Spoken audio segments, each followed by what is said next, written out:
Good afternoon, NACDA family. My name is Adrian Haraway, and I'm the director of the McLendon Foundation. And I welcome you to another installment of NACDA's summer webinar series. Today's webinar is titled All In for Future Leaders, the McLendon Minority Leadership Initiative. On Monday, July 13th, the McLendon Minority Leadership Initiative was launched with a mission to jumpstart the careers of minority students that are interested in athletics by providing practical experiences, opportunities to build their network, and instilling the values of John McLendon, which are integrity, education, leadership, and mentorship. Before we get started with the webinar, I would like to acknowledge two organizations that have been integral in helping launch the McLendon Minority Leadership Initiative. G3 Marketing and ProLeague Staffing. We thank you for your support.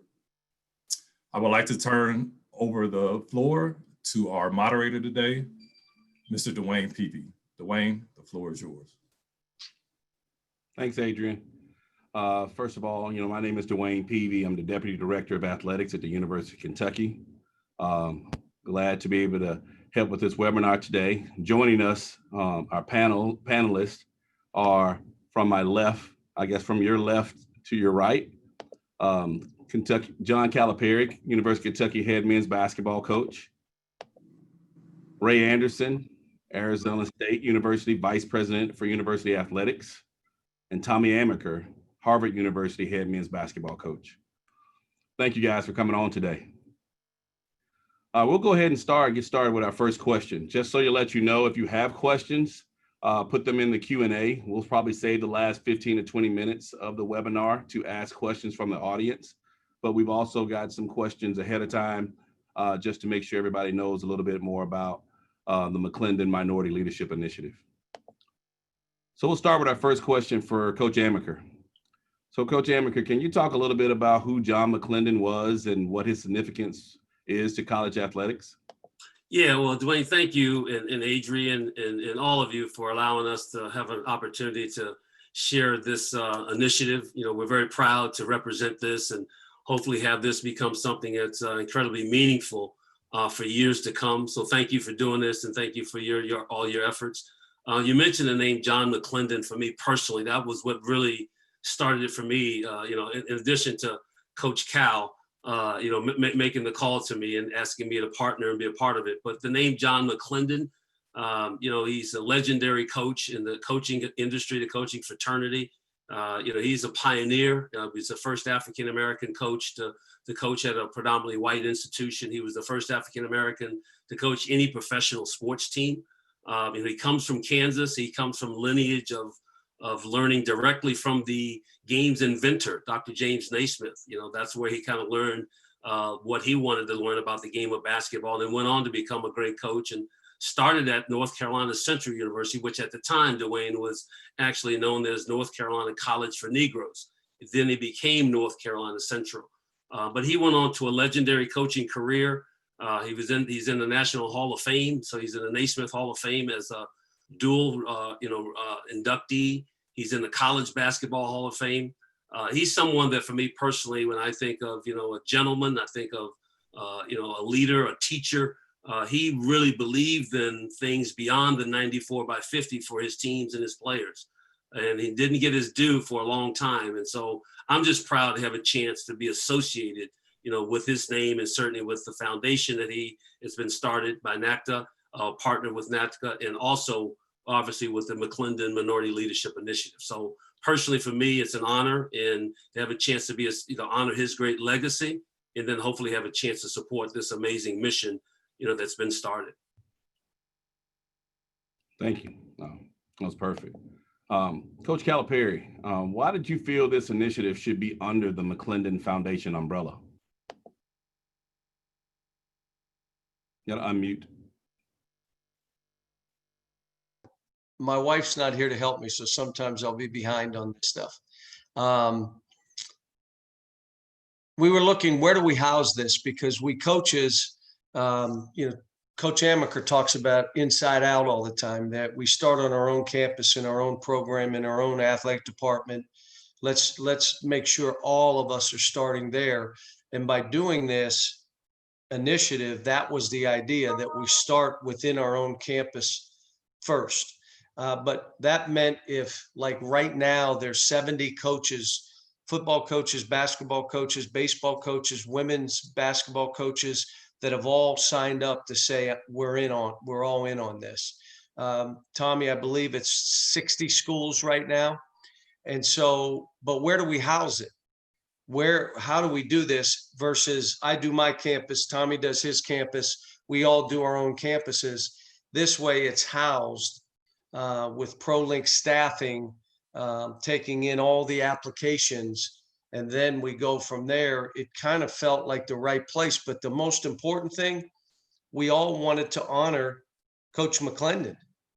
Like, we have a chance to honor, and I'm having to do this. I'll tell everybody listening, please Google Coach John McLendon. You need to Google him, because I'll be honest, and Coach, you and I know, Tommy, there are a lot of coaches that don't really know his background who should. So it was a dual thing. We needed to house it. How do we honor this great man?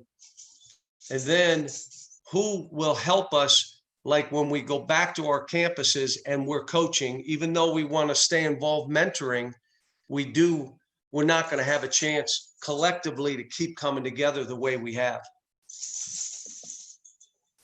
Thanks, Coach. For Coach Amaker and Ray, you both, what qualities of Coach McLendon do you want the participants to replicate after being a part of this program? Well, certainly for me, good morning, everybody. Good afternoon. Ray Anderson, Athletic Director at ASU. Coach McLendon, for me, represented passion for his craft, his industry, and he also represented someone who wanted to provide opportunities for others. And that's why I think this is a perfect program. I really applaud Coach Calipari, Coach Amaker for being the co-founders of this splendid idea. And there's no better place, in my view, to house it than with Coach McLendon's foundation, because you know the commitment and passion that he represented is in this organization, and will help to really perpetuate this thing beyond even, I think, our current dreams. And so passion and the willingness to make a way for others is what I really admired about Coach McLendon. And I think this program will do really marvelous things. I'm really proud to be a part of it. Yeah, and DeWayne, I would just echo what Ray just mentioned, just all those comments and how he said it exactly. I would also add to it that, for anyone that's going to be lucky enough to be involved in this initiative, we're with all the women and men that are going to have the opportunities going forward on all these respective campuses. Coach McLendon was an educator and a teacher, which we pride ourselves on as coaches. I know Coach Cal, I know Ray, with all your staff and your coaches at ASU, and all of us a part of this. Education is the foundation of who we are and what we do. And it's our obligation to make sure that we're continually thought of as teachers and educators before coaches. That's Coach McLendon. So whatever pathway that we can help provide for these fellows or youngsters that are going to be involved in this initiative, we're very hopeful that they would keep those words and thoughts in mind of it, and also educating when we say that for them when it becomes a moment in time in their lives and their careers. Well, they can do some of the things that have been done for them now, like this opportunity that they will be afforded.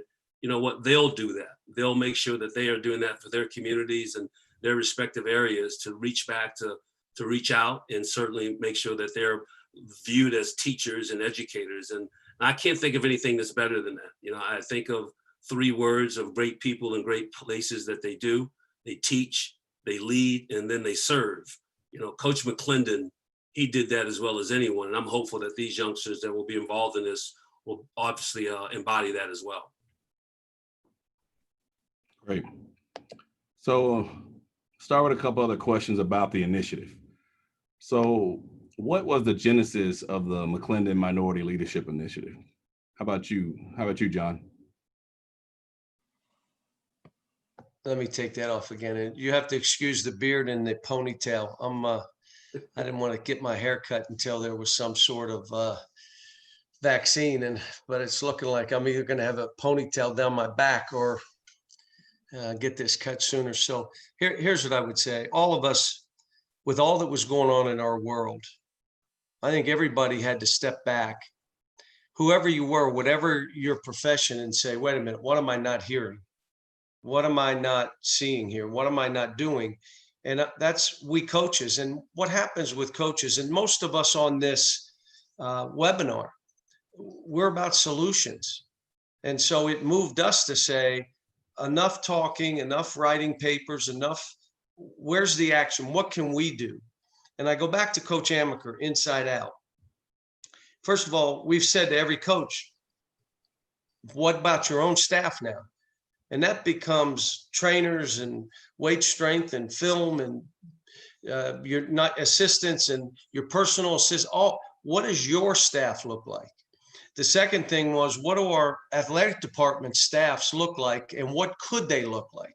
We know we have diversity on the fields. How about we give access and opportunity to minorities that may not just be in athletics, but we're the springboard for them to maybe get into business, maybe open their own business, anything. How do we create something with the athletic departments? And I will say this to everybody listening. How about we coaches get with all the athletic department personnel and we're trying to do something unique? This is like, we're trying to make this transformational, and it's not creating a job, it's creating opportunities. These opportunities give people a chance to show who they are, what they can do, how earn their way. Here's who I am.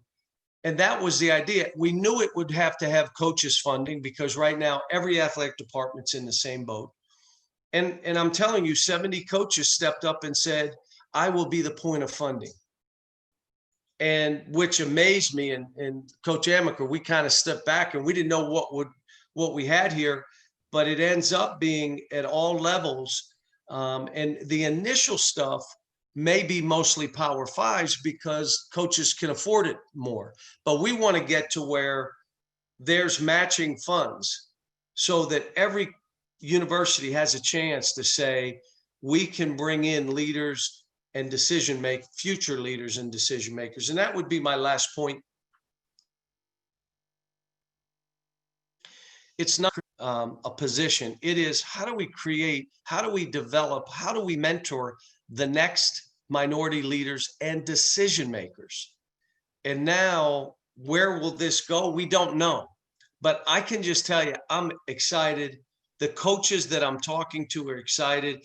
It's not just the point of funding. We're going to stay involved as mentors too. And so that gives you kind of an overview of it. And one last thing on that, DeWayne, just to follow up with Coach, he mentioned about us as coaches, all the coaches that have stepped forward to embrace this and be a part of it. And we've created this amazing team, this network of coaches. You know, it started with Coach Cal, but it has grown to an amazing number, as he mentioned. And the word that we're going to use for us as coaches is the word ambassador. You know, we want to be ambassadors for this initiative on our campus, for these individuals that will have this opportunity. And Coach Cal mentioned about, we don't know where it's going to go, but we're just so excited that we've been able to maybe create this pathway and to see where it goes. You know, that's the exciting part of any kind of endeavor or this type of initiative. We don't know where it can be in corporate America. It's going to be on college campuses. It's going to be, you know, in politics, but the pathway and the tailwind that this initiative can give to these deserving women and men, we're very excited about. Anything to add, Ray? Why now? Well, now is the time for action because, like Coach alluded to, you know, a lot of folks can talk, but we're in a time where it's a movement, not a moment. And I like the idea that let's do something substantive to add to the opportunities for young minorities, particularly who want to be in administration or in business, but they need an opportunity. So I think the idea that our coaches have come up with as athletic director, is just phenomenal. Because athletics is a portal through which folks have opportunities to move, and people pay attention to what's going on, very frankly, in athletics. And so the fact that our basketball coaching community has spawned an idea that already football coaches like our coach at ASU, Herm Edwards, and others have already grasped onto is phenomenal. And I think this is just the beginning, because this is a direct route to action. And the coaches on this screen are inspiring folks. People will listen, so the opportunity is real. I think this is just the beginning. We talked a little bit the other day, and I hope some of the folks from the conferences, particularly the Pac-12, are listening to this webinar to say that the conference at the Pac-12 level and every institution in the Pac-12 outside of the basketball coaches, but every athletic department per se, should also participate in a program like this. And so we just need to put the inspiration out there, and very frankly, the challenge to match and to participate in whatever way we can. And then I know we're going to talk about also making sure we have a focus on this HBCUs, and to make sure that opportunities there are also very important to all this consideration. And I know we should talk about that, because that also is very important here. And these coaches have already done some things to walk the walk. And I'll leave it for others to talk about that. But this is just the beginning of what I think is a fabulous program, and athletic directors and conference commissioners should really pay attention and then take action. Thank you. Cal and Tommy, obviously this initiative got up and running pretty quickly. And obviously I know with something of this magnitude, you guys couldn't do it alone. How did you get this up and going so fast, and who have you partnered with to get this initiative started? Tommy, let me say this first about HBCUs. In the very early stages, Greg Moore and I talked 5 times. Tell me how this feels. Tell me what this looks like. How do we get HBCUs involved? Coach Amaker and I talked to different coaches from the HBCUs and say, how do we get you involved? How do we do this? How do we create some funding, which we have for one school to start off, North Carolina Central, because the gym is named after Coach McLendon. And Lavelle Moten has been a good friend of mine and Coach Amaker's. And now all of a sudden we have created the funding for their school to be involved. And he's all over it. He was all over it. He called us like, hey, we want to be involved in this. So what we're doing is trying to figure out, how do we do this funding to where more schools can be involved, especially the HBCUs, where it's not only their candidates, where they're doing training too, and using this as a vehicle to help more. So that would be one thing. And then the biggest hurdle, and G3 marketing has been great in helping us organize and get really working on matching funding.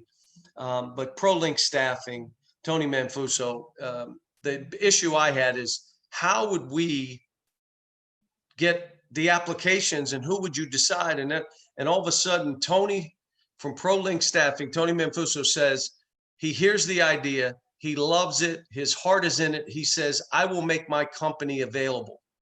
And I go, what does that mean? Well, he's going to end up giving us about $250,000 worth of work for free, that every application will go through ProLink staffing. Every applicant will, we already have 100, we don't have jobs posted. We have 100 applicants in already. He has talked to every one of them, his people have. And so ProLink staffing was the area that I was fearful of. The funding and all, I was good housing it where we did, but that became the issue of, how do we pull this off?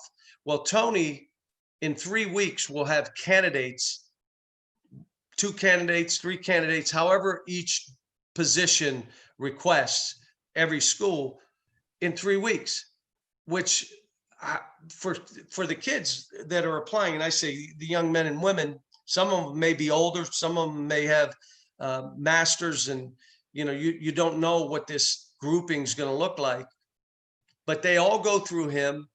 Their area they come from, now it may be easier. They may apply for 2 or 3 or 4 at different schools. Tony will deal with all that ProLink staffing. That made this doable in a short period of time, that we could say, step on the gas, let's go. And, the athletic people that I've talked to and DeWayne have talked to are ecstatic about this and excited about it. And so, Tommy, you may add to that, but those were the groups. Yeah, Coach, you know what, that's the infrastructure, that you're referring to that had to be in place to allow this to take shape and to take root and to actually take off. That part of it was instrumental, so have ProLink, to have G3 marketing, to have the infrastructural components, in line with this, to be aligned correctly, with this mission and this thought. And then the other piece, DeWayne, is critical. And Coach Cal, he's relentless. I don't have to tell you that. You work with him, and so I see you smiling. But having him be a part of this with us as coaches, he was the ringleader, to have me involved, to have others involved, and we've been able to galvanize hopefully a lot of interest and energy, from the coaching community to be, as we say, all in. And so the infrastructure, and then certainly the energy and the passion for what's in Coach Cal's heart, within our coaches' hearts, all the coaches who want to be a part of this. I mean, talk about how did it happen? How did it get going so quickly? To me, those are the components that I think of. For Ray, how did you hear, as an administrator, how did you hear about the McLendon Leadership Initiative, and what were your initial thoughts from the administrative side?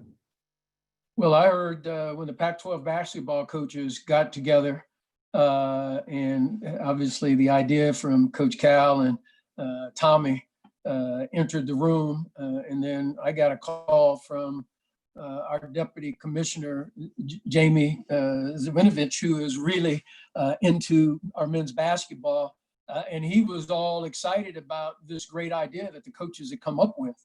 And as soon as he told me about it, I said, well, I'm very familiar with the McLendon Foundation. It's a unbelievable idea. And so when are we going to introduce it to the football coaches and others, because this is just the beginning. And so that's how I was originally apprised of it, that the basketball coaches had got together in the Pac-12, and it was unanimous and everyone's excited. And so our deputy commissioner calls me and says, hey, man, you got to check this thing out. That's how I learned about it. And that was 2 weeks ago? Whenever it was, I learned about it almost immediately and said, bingo, this is like automatic. It makes so much sense. And the partnership with McLendon is perfect, because now you have a center that has credibility and has all the respect from the coaches, certainly the basketball coaches. And it just made sense because, and then when I heard about ProLink and G3 and the fact that you had an infrastructure that wasn't going to, very frankly, overburden the coaches, because, they have jobs to do and they have to stay kind of involved, but to know that there is infrastructure with a great credibility and track record in McLendon, it just seemed that all the pieces were in place. So that's kind of how I learned about it. And I apologize for the rambling, but part of the rambling is based on the excitement that you got a great idea that execution wise, very frankly, can happen like now, as Coach alluded to. And that's why this thing is up and running so quickly. And I think so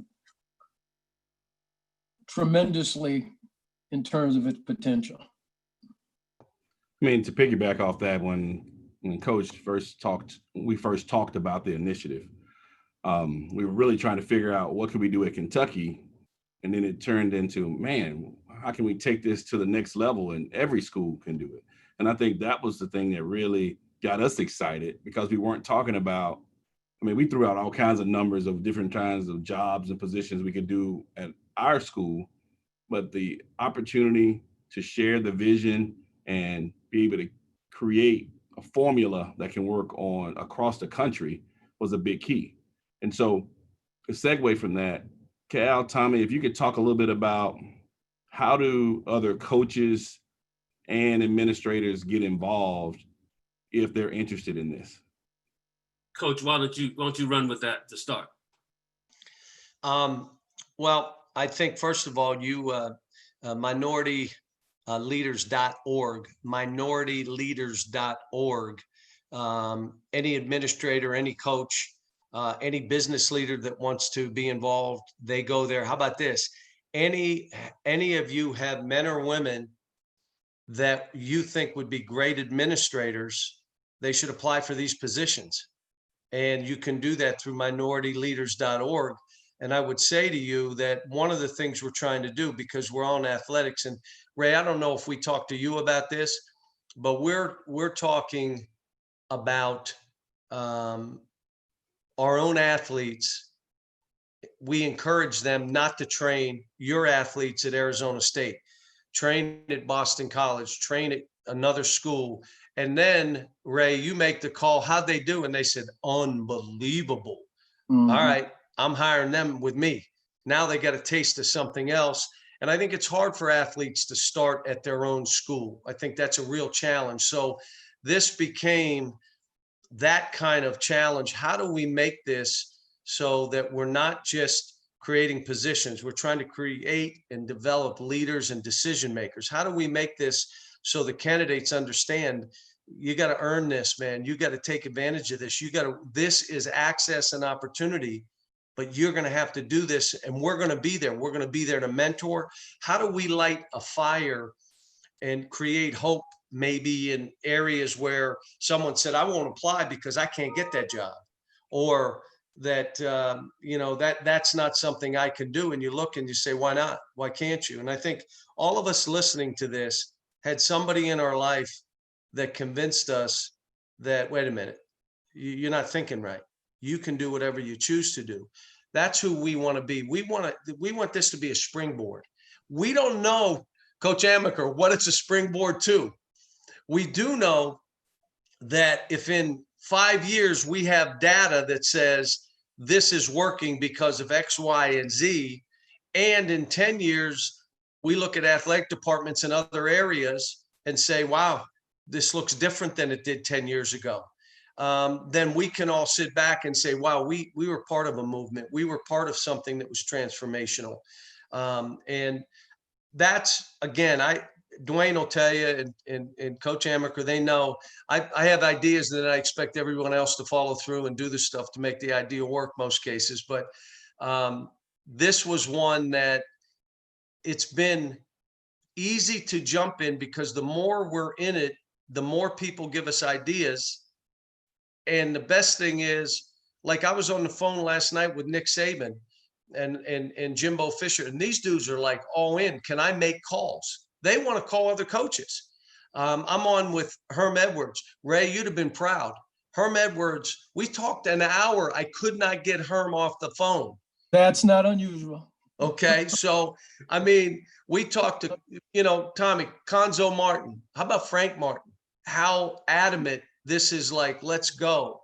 And so as I say this, DeWayne, I don't even remember what you just asked me, but I felt like from me, that's what I'm feeling. That let me say one other thing.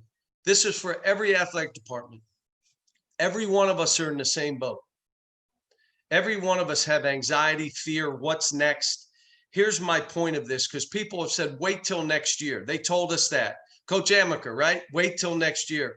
My comment in the life that I've lived, when you have the momentum and you have the wind to your back, go. Forget about everything else and every excuse why not to. I'll give you an example. What if we bring in people and they have to work remotely? Well, we're all having to learn that. It's not a bad deal for them to learn to work remotely. And maybe it becomes, instead of a 1-year deal, it's a 2-year program the first year, so that we can then get them back on campus and get going. Well, this is happening within athletics. We need it even more now. than we needed it before. Now we can think of every excuse why to wait. It's not going to look right. It's not this. I'm not hearing it. I'm just saying and DeWayne, did we say this? If we only do this in Kentucky, we'll be fine. But let's see if we can get others interested in this. And if it ends up us, we are doing it. And DeWayne, I'm going to say this to everyone listening, to really do this, you got to have someone like DeWayne who has as much passion as you that can be the point within athletics so that everybody right now, I know it'll work at Arizona State. You know why? Because everyone will know Ray Anderson, this is important to him. Well, then it's going to be important to everybody below. And if it's important to Nick Saban and Nate Oates, and that's important, and their athletic director, all of a sudden this will work. I don't know where it goes. I don't know what it means, but I do know it's a springboard. And so hopefully those of us out there that say right now, we don't have the wherewithal. I told Tom when I was at UMass, I wouldn't have had the money to write a check for this. So I get it. So now it becomes, how do we get to matching dollars? How do we get to more people involved in this? Right now, I'm happy with 70. Let's have 75 positions, 80. Let's do it right. Let's learn. If you guys don't mind, and I apologize, but I had a call from Division III coach. He said, look, we need this more than the Power 5 needs it. And I said, okay, let's talk about that. How could you house them? Could you get a minority woman, female, male, and we house them and feed them at Division III, and then the McLendon Foundation funds some of it? Maybe you guys throw a little bit of money. How do we make this doable so there's nobody that says no because we can't afford it? We can't. This should be, we want to do this from our heart. It's the right thing. We have the passion. Last thing, we're telling every coach, if you're not into this, don't do it. Just sit back for a minute, do it next year. Be passionate or don't do it. And so I apologize to everybody, but I felt that just saying that it made me feel better. How about that? Well said, Coach. One thing I would add is the beauty of the idea and why I think our chances for success are really, really quite extraordinary is that the idea is really quite simple, but also it's very scalable because it can start with 70 or 75, but there are so many creative ways, and there'll be creative folks to help guide you with regard to how do you customize an opportunity to participate for any school at any division that wants to figure it out. How do you help them create a fundraising model, cobbling together a consortium of 5 or 6 people who are able to sponsor one position if that's what it takes. So there's a lot of ways to get the funding, and this is very scalable, coaches. So I'm just really delighted to have been invited to help think this thing through, and certainly proud of my coaches, Coach Hurley and Coach Edwards, for already stepping up enthusiastically, and so will our department. And it will be my mission to get the Pac-12 conference excited as a conference as well, and try to put out a challenge to the other conferences we've talked about prior. Let's go to a couple of questions and answers that have come in. I think the first one, I think you answered somewhat, but maybe we need to get a little bit more into the matching dollars. So it's this is from Karen. Coach Cal mentioned that he thought the Power 5 schools would be able to participate in this program from the start because of funding from their football and men's basketball coaches. But how can smaller Division I schools take part, especially those undergoing budget cuts and staff furloughs during this pandemic? It is a challenge for the small mid-major schools to get diverse candidate pools for administrative positions or even those that are entry level. So it's really important for us to take part in this. Tommy, can I do this and then you jump in? I'm with all due respect, I apologize to everybody, and I'm not meaning to dominate this, but that question was from coaches. We need these positions more, but we can't afford it. How are we going to do this? The matching funds, Tom and I have been on how many calls with businesses right now? A lot. I don't want my deputy AD to know I've been spending a lot of time at this right now. I'm back on campus working with my team now, but we're trying to get it so every coach can be involved, but they have to invest something. We want them to have some investment in it. Let's just say the position is a $30,000 position. And you may ask, why did you say 2,500? Because I went to DeWayne Peevy and said, what would be a fair amount that they wouldn't have to get a second job, that they wouldn't have to take a loan, and they wouldn't have to borrow money?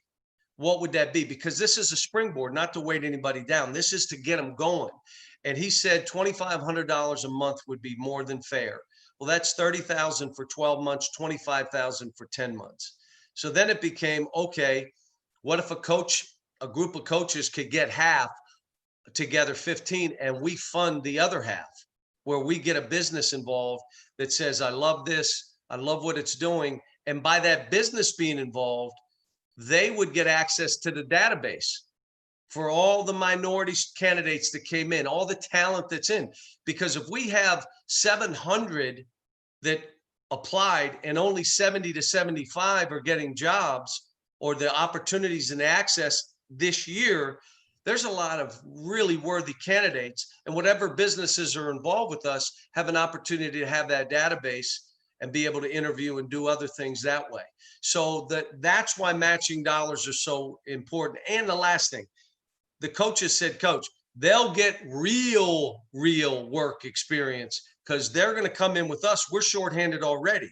They'll be given things to do. And so we feel it. All I can tell you, we've been busting it trying to get matching dollars for that reason. Yeah, and DeWayne, the follow up what Coach mentioned about the opportunities to partner, with a corporate partner, if you will, and that's critical for us, and we think it's really going to happen. We have been involved with many discussions with a number of them, and they all have been incredibly enthusiastic about the concept, the idea. And as the other schools, maybe some of the smaller schools, as you mentioned, once we are able to maybe put this component in place, we really think the floodgates could be open for so many access and opportunities across the landscape of college sports. And so we just are really hopeful, as others see this and think about this, maybe there are connections that we all may have, that this is an opportunity for a corporate partner to be involved in something as wholesome, as real as this, making a difference in the lives of young minorities that are going to go on to be future leaders, maybe in their respective companies. As Coach mentioned about the database, the talent that's being, that's being groomed, that's being, nurtured. What an opportunity for a corporate partner to be a part of this. And, when you're a partner, like it's all about us doing really good for others. And this avenue gives everyone a chance to do exactly that. And women, we need this. This is not that Ray talked to us and said, hey, now, and Tom, we didn't bring it up to Ray in the first meeting, but since day one, DeWayne, am I right? We've said, look, this has to be about women too. And this has to be that they have to have opportunities within athletics, that they can do it. But they're also, that may mean business. It may be they want to start their own business. So we want this to be wide ranging. This year, maybe 70, 75, but we just want to do it right to where we can all look and say, wow, this is a good start. We'll go to another question. This is from Jessica. The pre-application asks for transcripts, which seems to imply fresh out of school. However, there are so many professionals that have 5 to 10 years of experience who have not had the opportunity to move up. This program will be extremely beneficial in moving them to the next steps of their careers as administrators. Will this program only be available to those coming out of undergrad or graduate programs? Tom, you go with that one. Coach, you got it. Go ahead. All right, I'm trying to pass these on. No. We expect, because of the environment we're in, there's going to be people with jobs that think this is what I've always wanted to do. and I want to do something different. I don't know what ProLink staffing is asking for, to be honest. I really don't. But they know that we'd like it to be you have a college degree as a baseline. Somebody may be working toward a master's or have that may be your work experience may be an advantage. Your essay, they're going to have you write an essay because this will be competitive. But I think what's going to happen is, and DeWayne has said it, we're going to have somebody that has 5-8 years experience, and we're going to look and say, wow, this person here's what I see happening. And again, I think what will happen is the young people and men and women who get these opportunities, this access, I'm guessing, Ray, would you guess half are going to be hired by the university that they started with? Be hired right then and say, these people, this person here makes us all better. We're hiring him.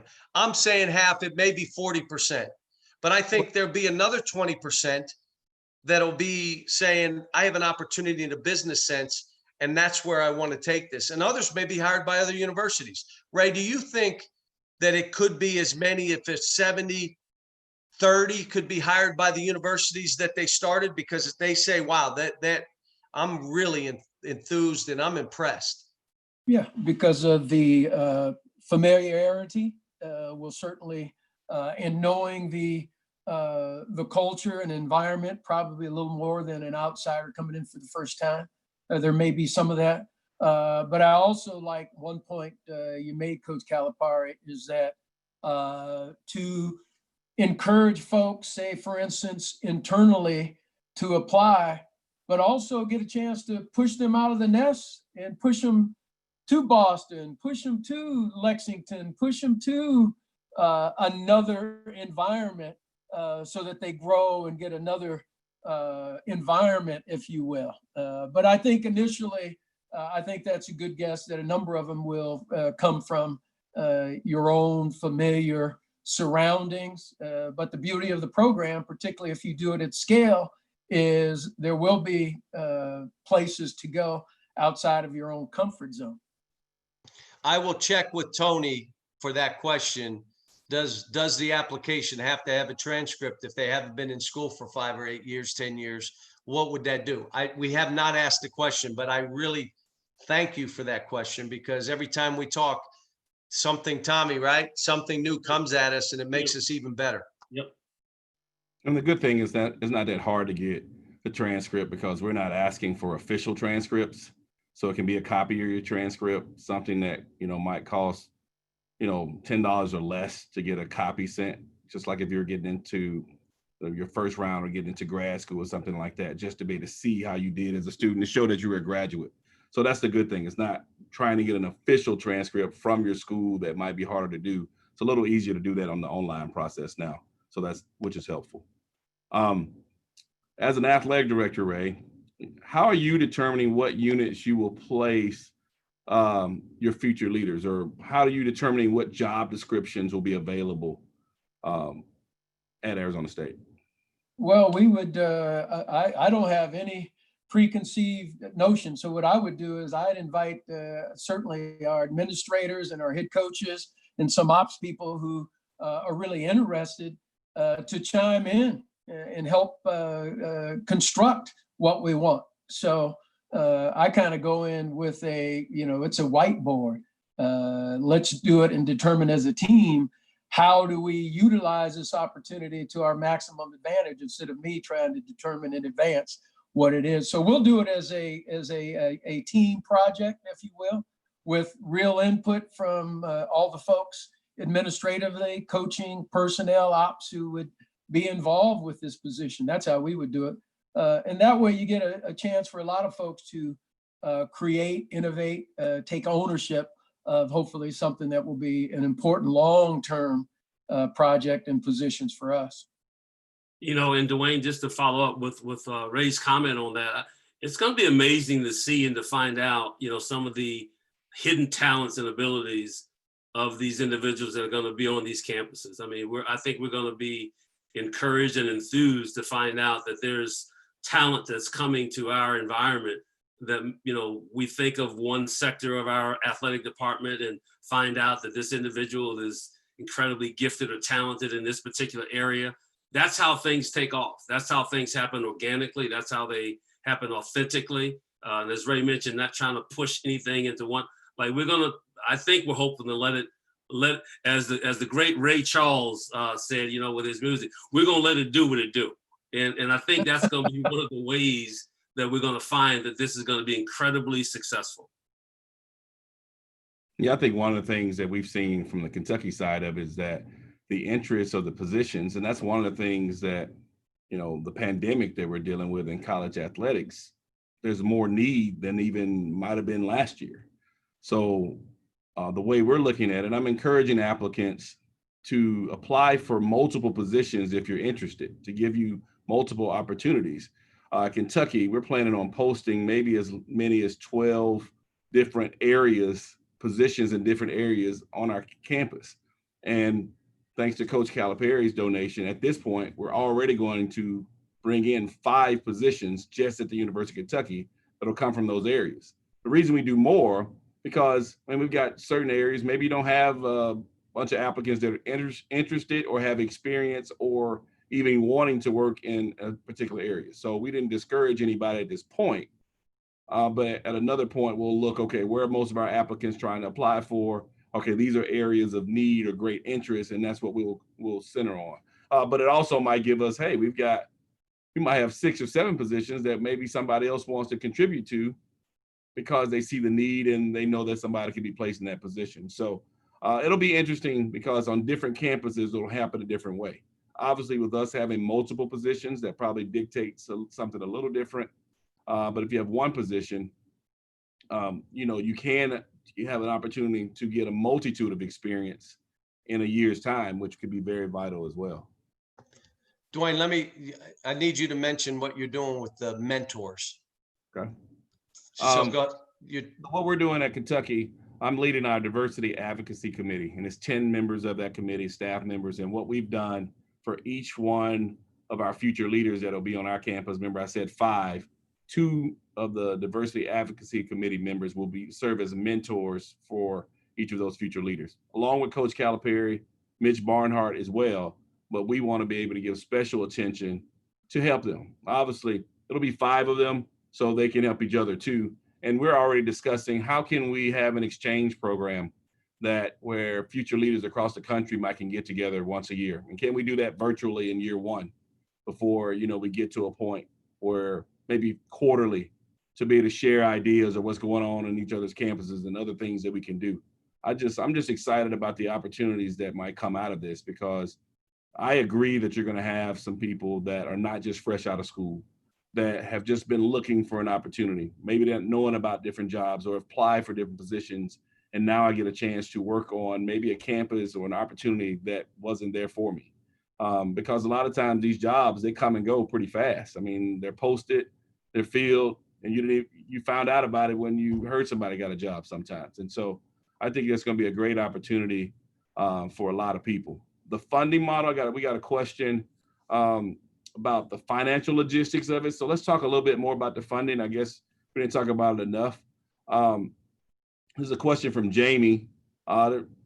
We are at a small D3 institution that needs the opportunity more than ever. Does the funding cover health benefits? And what can you talk about the financial logistics of this? You do it, DeWayne. Okay, well, I'll talk about it. Obviously, different places are going to have different financial models. Right now, our start, as Cal talked about, is a $30,000 a year model, $2,500 a month. It does not cover health benefits. Obviously, that is going to be tailored a little more to the younger audience, but $2,500 a month in Lexington allows some flexibility in that for other things. But there might be certain schools, because of where you are, cost of living, they might decide they want to adjust things themselves one way or the other. And it's probably going to depend on how you're in the system at the schools. But right now, they're not set up with any health benefits across the board. But a school, if they decided they wanted to do that, obviously they could. But right now, it's a $2,500 a month grant that will be paid directly from the McLendon Foundation. And you'll get that pre-tax. So you'll be responsible for your taxability and any health benefits if needed. Another question, how can, once again, I guess we need to repeat it. Once again, and Tommy, you can handle this. How can I get my school or athletic department to make sure we're a part of this? Well, we have made this available to anyone that's interested in wanting to participate. We have a number of coaches right now. It's coach driven, DeWayne, as we've tried to say with how we started this. The coaches are the ones that are driving this. This is why and how it's different than other programs that have, kind of been out there with internships or things of that sort that have been provided in the past. Your coach on your campus or your coaches on your campus, we're hopeful, will be the sources of funding, this opportunity, this initiative on your respective campus. That's the pathway we'd love to start. We're hoping that we can get, as we said, for some of the smaller schools or coaches that are not in a position to do that, we're very hopeful that we can get that corporate partner, with matching funds that can offset some of that and offset maybe, a lot of that for some of the schools that want to be involved. But at this point in time, as we've talked about with probably 70, maybe 70 some coaches, it is a coach driven initiative. And we're very hopeful that we can get the coaches, to be the point of funding, for this particular initiative. And obviously, to learn more about it, go to minorityleaders.org to be able, you can pass that along to whether one of your coaches or administrators to learn more about it. Ray, why don't you come in on this? What is the importance of having diversity in athletic administration, and what benefits did that bring to an athletics department? Well, I think you answer to the needs of all of your student athletes to have diverse environment is the part of just their world. They grow up in it. From a pure business perspective, as an athletic director, diversity is just good business because a lot of our student athletes that we serve and our community that we serve are diverse. And so when you have a diverse business, you have, I think, a culture and environment that serves more people at a greater level of comfort and acceptability. And so I've always viewed diversity as, very frankly, just being the right thing, but also good for business. And it is something that for us is just a core value. And one of the things that certainly in our administration and in our way of thinking is a necessity because it is conducive to, we just think, a better society. So that's why diversity is really important in our program, and I think athletics overall. And just one thing to add with that, DeWayne, with Ray mentioned everything about it that's obviously right on point and important, but it's also to be inclusive. Like that word is critical to be thought of as an environment, as an institution, as a department, as a program, as a company, as an industry. You need to be, you should be, and as Ray mentioned, it's the right thing, but to make sure that you are viewed and for the right reasons, but to be viewed as an inclusive environment and structure. And like that's welcoming, that's opening, your arms to all walks of life, of all people, which is what we want to have on our campuses, which is what higher education hopefully should always be about in certain ways to teach and to lead in those areas. And so, the word inclusive, I think should be very much a part of that answer. Absolutely. Perfect. I know, Cal, you mentioned it earlier, so I'm gonna let Tommy and Ray talk about it. 10 years from now, what change would you like to see? Tommy, I defer to you. Well, you know what? In this program, this initiative, if we can show and see, we look back over a period of time of a decade, how we have been a part of the pathway and the tailwind of many future leaders, minority leaders, women and men in all different sectors of industry, of athletics, of our world that we live in. And for these youngsters who can come through this and to be able to point back, I guess as a coach and as an educator, and as a teacher, all of us here, there's nothing better when you have one of your former players, as we are as basketball coaches, to come back and say or call or send something to tell you something, how you made a difference in their life. My mother was my mother taught school for 50 years. And she's still, alive and well and still teaching in her own ways of teaching, but taught for 50 years. And even till this day, she gets, individuals or from her former students, will recall a lesson or a moment, that occurred during their time as being one of her pupils, one of her students.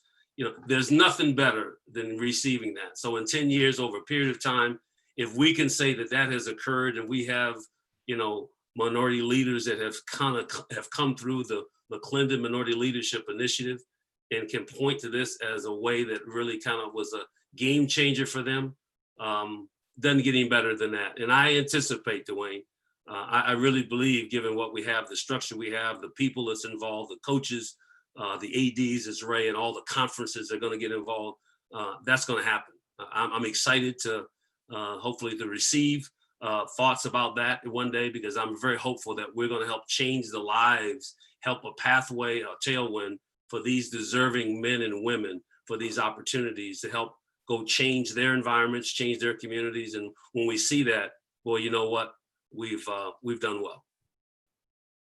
I can't match the eloquence of Coach Amaker. I would just add this, that if through athletics, we can be a portal for a program like this that can really substantively show that it was a portal for leadership development. And 10 years from now, you have graduates who are holding up the McLendon flag, have gone through this program, and now they're in positions where they are making opportunities for folks to come up behind them.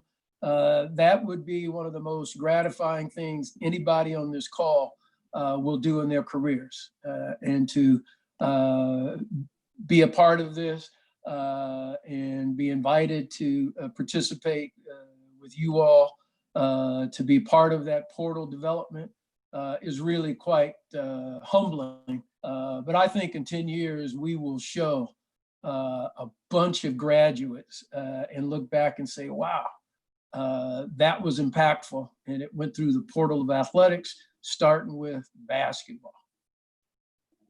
That would be cool. All right, last question on the Q&A. Can we discuss in more detail on the timeline? See, when do applications open? When would they start? And how long are we looking for the application process to go? So I'll answer that a little bit. Right now, with the first group of positions that'll be posted, we're trying to get you to go ahead and fill out your first application by August 1st. So that way, the first positions that are going to be posted, that those people that have registered will get those applications to choose from, with the hope to be able to start as early as September 1. There could be another group of those that are September 1 to be able to start October 1. But that first group, we're planning on opening August 1 to get those first people in place so they can be on campuses for 10 months. It would run through June. And if it starts in October, it would be 9 months. The goal next year is to be able to start these positions July 1 and be a 12-month position. DeWayne, I got to say, I hope everybody knows we flipped this around in about 4 weeks. Right. This was lightning. This was, for all of you administrators out there, can you believe 50 coaches who compete against each other, recruit against each other, could agree with one thing? I mean, we're all agreeing. Like, I got guys, I won't mention some of the names because you'll say, he didn't call you. Yes, he did. It said, I'm in. And I'm like, hope we got something here. And I'm going to throw 20 years out because I'm crazy. Everybody knows I'm crazy. And again, the benefit of Kentucky or me for this, my benefit is 10 years looking back, like Ray said, and us having back and say, that was really cool. how did we get administrators to be with coaches? Like, we don't trust each other. Now we're trusting each other, saying, you know what? This is going to work. And the benefit is going to be the people involved. Our benefit is the joy we'll get from seeing it. Why not CEOs? Why not 5 times the number of minority athletic directors we have right now? Why not 5 times? How about this? How about a president of the United States that came through this? And he was in Congress and Senate, and all of a sudden the dude's running for president. I mean, this thing, I'm just excited because we've all here, and I'll say it again, someone gave us, there was connection. There was access and opportunity. Some of it was we were terrific college players. Tommy Amaker could really play. He was slow, but he could really play. But I mean, I was small, but I was slow. I was a gym rat, but someone believed in me. First college graduate. How many of you out there can say the same thing? You're saying it. I was the first college graduate. We're just saying, let's give opportunity.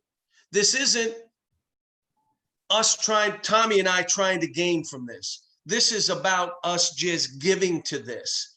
These are not coaching positions. That's not what they were supposed to be. We're telling everybody they're not coaching positions. So all I can tell you is I'm excited. And I think this will make a difference. And as I wind down my time, and I know you see the gray beard, so you know I've aged. Kentucky ages you, by the way, too. But as I wind this down, I want to be able to look back on this and say, for all of us coaches and administrators, this may have been our finest hour because we acted when we shouldn't have because of Corona, because of shutdowns, because of pushing back, but we acted anyway. And we did it. And that was our finest hour. And Adrian, just for me, thank you for what you're doing. Bob Vecchione, who was in the center of this, thank you. ProLink Staffing, G3, thank you. DeWayne Peevy, unbelievable, because how many hours have we spent on this, DeWayne? Like, oh my God. I mean, get started. like, let's go. And Ray, I appreciate you and your leadership in this, because it's all about, for all of us, taking people with us. Like, Indeed. Let's take people with us. And that's what we're trying to do. And one quick thing, remember, there's nothing like this. The McLendon scholarship that helps with graduate school dollars has had a huge impact. So talking about something like this with a number of individuals and future leaders, women and men, you know, I want to look back and see the impact of this too. And I'm looking forward to it. Well, gentlemen, thank you so much for your time. Coach Calipari, thanks for your passion. Ray and Tommy, the same thing. We really appreciate that. And just to let you guys know, I'm really passionate about this too. I was a 2003 recipient of the McLendon Scholarship, and I was provided access and opportunity what Coach has been talking about, and it's been a catapult for my career. So I'm hoping, and I know this will help other individuals improve and move up in their career and start in their career. So I thank you guys for being on this panel. Thank you, attendees, for being engaging and asking questions. And that will end our panel, our webinar for today. Please look out for the NACDA Daily for next week's webinar. Thank you guys and have a great day. Thank you. Thanks, everyone.